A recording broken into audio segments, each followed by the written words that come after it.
Hi everyone. In this video, let us look at how can we create Databricks Express account. All that we need to create the Databricks Express account is the Gmail ID. Let us check here.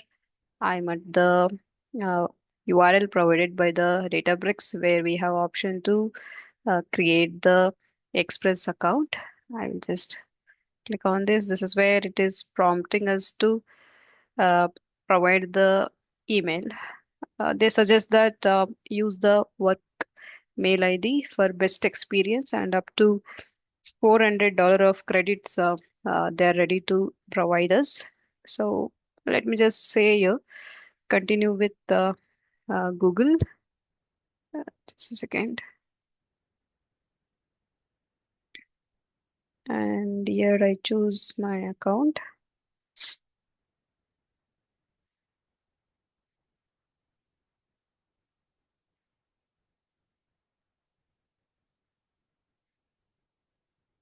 Fine, this is account name that's being taken. Country, let us switch it to India. Great. Let's continue.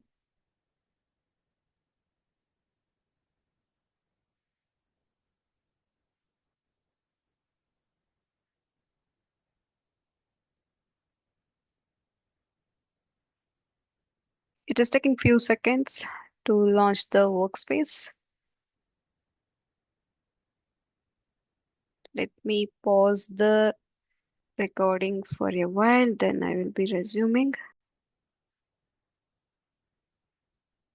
Okay, after a while, we are getting this UI, which is nothing but Databricks web application, wherein you can see the different menu items and the important feature over here. Start paying attention from top left corner. We have the menu here, and through this you can toggle the navigation when you would like to make more space over here. And then at the very beginning, we have some sort of, shortcut options to create certain important Databricks platform related features, such as option to add or uploading the data to the Databricks platform for creation of the notebook, creation of the query, the dashboards, for collaboration, the Genie Space, the jobs, experiment model and app, and many more things like Git folders, SQL warehouse, and serving endpoint. Focus of this Databricks 101 session is about Databricks SQL. So that is our focus is on the data analytics part of it. So with respect to that, the shortcut menu provides us option here to create the SQL warehouse. The other such cool features that you are seeing are related to data science and data engineering and Gen AI related. Fine.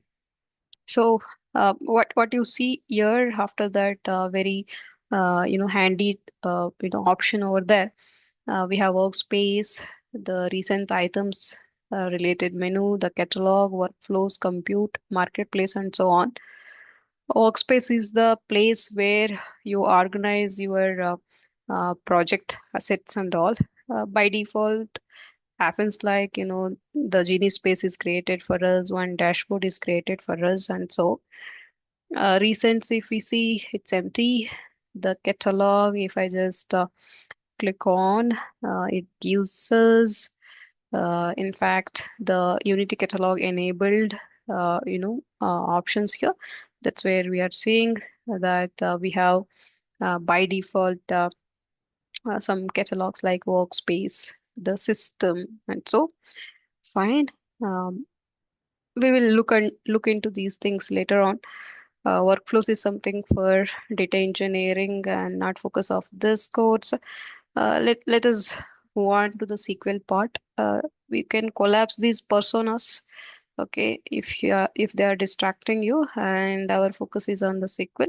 So let us switch our gear onto that. Very main important thing here is when we are about to explore upon the Databricks SQL related things. Uh, as a as here, right, we are talking about the SQL. Uh, uh, you may be recalling the database related things. Okay, in the database world, we will be having the database server, and you'll be connecting to that database server through some sort of a client like maybe MySQL Workbench, or maybe right SQL Server Management Studio and so kind.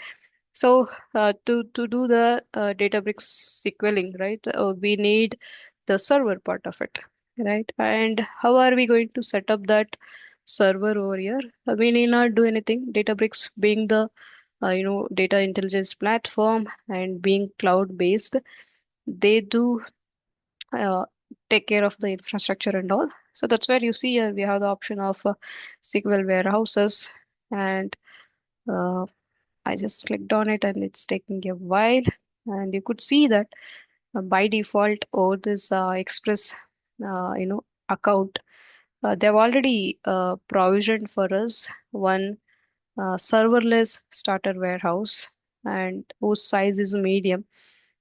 And as of now, it's not running, right? Let us just click on start the warehouse. This is nothing but your server, okay, data warehouse server.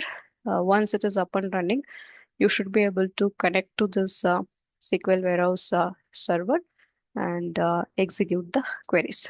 Cool, right? Within, uh, I think, less than 60 seconds, we get here the Databricks data warehouse, the serverless one, up and running.